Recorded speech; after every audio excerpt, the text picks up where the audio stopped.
नमस्कार मित्रांनो. आज सकाळी मी मार्केटला गेलो होतो. तिथं म्हणजे मला काय असं काही काम नसतं तरी पण मी आपलं सकाळ-सकाळी आमच्या इथं मार्केट आमच्या घरापासून थोडंसं जवळ असल्यामुळे मी मार्केटला वगैरे असं माझं जाणं-येणं असतं नेहमी. म्हणजे काय कुठल्या भाजीपाल्याचा काय दर चालू आहे, कसं आहे, म्हणजे सौदा असतो आमच्या इथं. मग सौद्याला मी आज गेलो होतो. तर तिथं गेल्यावर आज आज मला म्हणजे एकदम असं म्हणजे त्या गोष्टीचं वाईट पण वाटलं आणि त्या गोष्टीचा राग पण आला, की आज तिथं सौद्याला एक शेतकरी मेथी घेऊन आला होता. 500 पेंड्या मेथी आणला होता आणि 500 पेंड्या मेथीचा दर लागला ₹1 एक पेंडी. आता मला सांगा, आता 2026 साल चालू आहे आपलं हे आता. इथं तर ₹1 एक पेंडी विकून आता त्या शेतकऱ्याचं काय कसं भलं व्हायचं? त्याला विचारलं, बाबा मेथी किती आहे?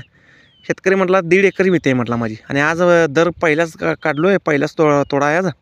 500 पेंड्या आणलो आहे, आता दर कसा लागतो बघायला आणलो आहे म्हटला. आता म्हटलं काय करणार?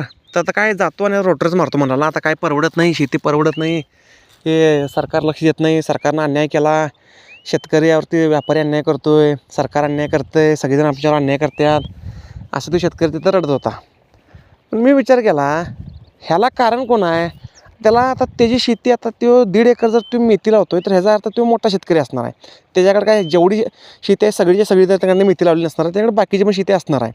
मला सांगा, ह्यो बाबा 1.5 एकर शेती लावला, ह्याला बसून विकायचं होत नाही. ह्यो सगळी मेथी लावणार, आणून मार्केटला आणून विकणार. आणि जो 5 गुंठ, 10 गुंठ, 15 गुंठ अशी शेती करणारे जे छोटे छोटे शेतकरी आहेत आपले, ते लोकं जे मेथी वगैरे लावतात किंवा ती जे भाजीपाला करतात, त्यांचा दर ह्या अशा शेतकऱ्यांच्या ह्या मूर्खपणामुळं ह्यांचा दर पडतो आहे. मग ह्यांनी एवढं एकर 2-2 एकरनं एवढं माळवं करायची काय गरज आहे? बाबा तुम्हाला जेवढं जमतं तेवढं करा की. तुम्हाला 1.5 एकर माळवं करायचं आहे की नाही, तर 1.5 एकर भाजीपाला म्हणजे तुम्ही थोडं अर्धा एकर हे करा, कोथिंबीर लावा, अर्धा एकर मेथी लावा, अर्धा एकर दुसरा भाजीपाला घ्या. वेगवेगळी व्हरायटी वेगवेगळी पिकं करा. तुम्ही एकाच प्रकारची पिकं केल्यामुळं तुमच्यामुळं सगळाच दर पडतो आहे. माल जास्त अवेलेबल होतो, डिमांड कमी होतं आहे, सप्लाय वाढतो आहे, दर पडणारच की. मग रुपयाला पेंडी तुमच्यामुळे दर पडतो आहे. आता जो कोण गोरगरीब शेतकरी आहे, ज्याची 5-10 गुंठ शेती आहे, आता मी पण आता भाजीपाला करतो आहे, पण तेवढंच 5-10 गुंठ्यापेक्षा जास्त मी करत नाही. माझी पण शेती, मला पण 5 एकर शेती आहे, पण मी कधी 10, 15, 20 गुंठ्याच्या वर मी कधी भाजीपाला करत नाही. त्यातसुद्धा मी 4-5 प्रकार करतो आहे.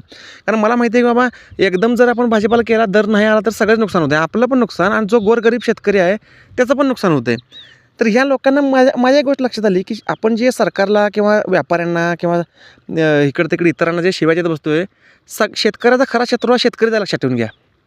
शेतकऱ्याला मला काही गोष्टी माझ्या लक्षात आल्यात.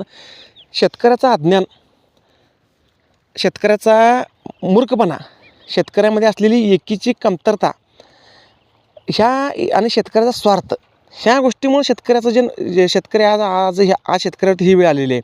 शेतकऱ्यांना जो स्वार्थीपणा करतो की नाही, माझ्यात आलं की बास, बाकीच्यांचं मला काय माहीत नाही. मी काल त्या शेतकऱ्याला म्हटलं, पण बाबा म्हटलं, एवढं आता तू मला आता 1.5 एकर तू हे केला आहेस, आता एवढं मेथी केला आहेस, एवढं करण्यापेक्षा थोडं केलं जाय, त्याला काय होतं म्हटला. लावायचं, व्यापारी येतात जाग्यावर, आपल्याला काय करायला लागत नाही, त्यांचं येतात, खंडून द्यायचं म्हटला. 50,000ला 60,000ला घेतात, जातात. माझं मागच्या वर्षी मी तसंच केलं होतं, ₹50,000 झालं माझं एका एकरात. म्हणताना ह्या वर्षी केलो, खरं ह्या वर्षी काय माझ्या तोट्यात आलो आहे, माझा खर्च निघाला नाही. आता ह्या वर्षी मला आता काय रोटर मारायला पाहिजे. मग मला सांगा, ह्यांना कसं आहे, ह्यांना स्वार्थ आहे, ह्यांना दुसऱ्या शेतकऱ्याचं काही घेणं देणं नाही. दुसरा बाबा आपल्यामुळे दर पडेल, आपल्यामुळे काय नुकसान होईल सगळ्यांचं, ह्याच्याशी काय त्या लोकांना काही घेणं देणं नाही. माझं घर भरलं पाहिजे, बास सपला विषय.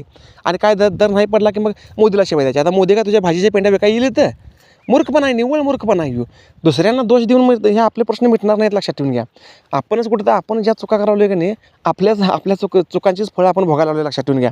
कर्म फिरून येत असते आपल्याकडे, लक्षात ठेवून घ्या.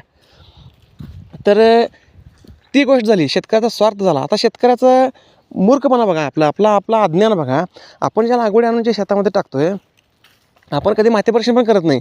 शेतामध्ये कुठले घटक आहेत, कुठले नाही, आणि ते असतील तर ते बाबा कुठल्या फॉर्ममध्ये अवेलेबल आहेत. आपण ज्या लागवडी टाकतोय, त्या लागवडी आहे अशा जमिनीला लागू होतात काय, आपण ह्याचा कधी विचार पण करत नाही. तुमच्यापैकी मला वाटतं, म्हणजे मी काय वैयक्तिक कुणाबद्दल बोलत नाही, पण तुम्ही स्वतः विचार करा, तुमच्या स्वतः मनाला विचारा, की तुम्ही ज्या लागवडी आणून टाकताय, त्या लागवडी आहे असं पीक घेते काय, जरा विचार करा. तुम्हाला तरी तुम्ही याचा किती अभ्यास केला, जरा ह्याचा विचार करा, की पीक आपण टाकलेली लागवडी आहे अशा फॉर्ममध्ये घेतच नाही. त्याच्यासाठी त्याला काय करावं लागतं आहे, त्याची प्रोसिजर कशी असते, त्याला काय असते बाबा, ते लागवडी कोणत्या फॉर्ममध्ये पीक घेत असते, ह्याचा आपण कधी अभ्यास करत नाही. आपल्याला याचं अज्ञान आहे. आपला अज्ञान, आपला मूर्खपणा आणि आपल्यामध्ये असलेलं एकीची कमतरता. मला तर ह्या गोष्टी जाणवल्या बघा. आता मला सांगा ही ऊस तोडणी मजूर येत्यात एकरी मला 3,000 दे, 5,000 दे, हे सगळं असं करते त्यांनी. पण आपण कधी शेतकरी बाबा सगळी एकत्र होऊन जर आपण ठरवलं की बाबा नाही देऊया आपण, काय हरकत नाही, शेवटी त्यांचं पण घर आहे, त्यांचं पण उद्योगधंदा आहे, त्यांना पण दिलं पाहिजे, ठीक आहे, एकरी 1,000 रुपये आपण देऊया असं सगळ्यांचं ठरवलं. हिथं ठरवतात लोक आणि तिकडे जाऊन त्याला 2,000 रुपये देतात. आपण हे त्याच्याकडे 1,000 आहे, मी तुला 500 जास्त देतो, माझ्यात दे. हे असं शेतकऱ्यांचं ही एकी शेतकऱ्याची. आपण कधी एकी कुठली काय करायचं. आता समजा आता ऊसाचं आंदोलन करायचं आहे, तर बाकी सगळे शेतकरी हे करतात आपले, म्हणजे सगळे एकी केल्याने ऊस तोडणी जर थांबवली तर काही शेतकरी पुढं होत्यात, आमचं तोड, त्याचं थांबलं आमचं तोड, आमचं जरा लेट न जातं आहे, त्याच्यापेक्षा आमचं लवकर जातं आहे, आमचं तोड म्हणून येतात लगे. ही आपली एकी. तर हे लक्षात ठेवून घ्या, सगळे प्रश्न सरकारच्या जेव्हा ते सोडून चालणार नाही. सरकारला बरेच काम आहेत, त्यांना दुसरे पक्ष फोडायचे आहेत, त्यांना अजून बरंच काय सगळे वन पार्टी रूल लागू करायचा आहे, त्यांना पण अजून बरीच कामं आहेत. त्यामुळे सरकारवरती तुम्ही काय अवलंबून राहू नका. त्यांना कसं आहे, त्यांनी शेतकऱ्याला फक्त तत्वतः अंशतः हे असले फालतू शब्द वापरून फक्त शेतकऱ्याला फक्त मूर्ख बनवायचं आहे त्यांना. ही काय करत नाहीत घ्या, ही काय तुमची कर्जमाफी करत नाहीत, आणि कर्जमाफी करून काय तुमचं भलं होत नाही. तुम्ही ते विषय डोक्यातनं काढून टाका. आपलं जर भलं करून घ्यायचं असेल की नाही, तर आपल्याला आधी आपला स्वार्थ कमी केला पाहिजे. आणि कुठेतरी बाबा जरा गाव लेवलला म्हणा एक 5-10 शेतकऱ्यांनी ग्रुप करून आपले ग्रुपमध्ये शेती करायला चालू केली पाहिजे. असं थोडंफार काय तर झालं तर काय तर होईल ना. तर ही परिस्थिती हाताबाहेर जाणार आहे, लक्षात ठेवून घ्या. ऑलरेडी हाताबाहेर गेलेलीच आहे.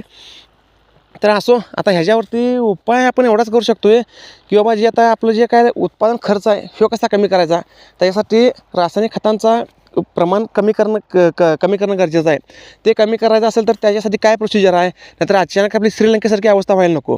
मग त्याच्यासाठी स्टेप बाय स्टेप हळूहळू रासायनिक खतांचा प्रमाण कमी करणं, थोडं हळूहळू आपलं हिरवळीचं खत वाढवणं, आणि मशागतीवरचा खर्च कमी करण्यासाठी काय काय करता येईल, ह्या सगळ्या गोष्टींचा आपण जर अभ्यास केला, थोडंफार जर काय तर या दृष्टीने जर आपण वाटचाल केली तर काहीतरी होईल. आणि सगळ्यात महत्त्वाचं, मी तुमच्यापैकी सुद्धा जे मोठे शेतकरी असतील, जे बाबा असं एकदम एकरानं 1 एकर 2 एकर 5-5 एकर असं भाजीपाला करतात, त्यांना मी विनंती करतो की तुम्ही करा, काय हरकत नाही, पण तुम्ही स्वतः विकायची तयारी असेल तर करा.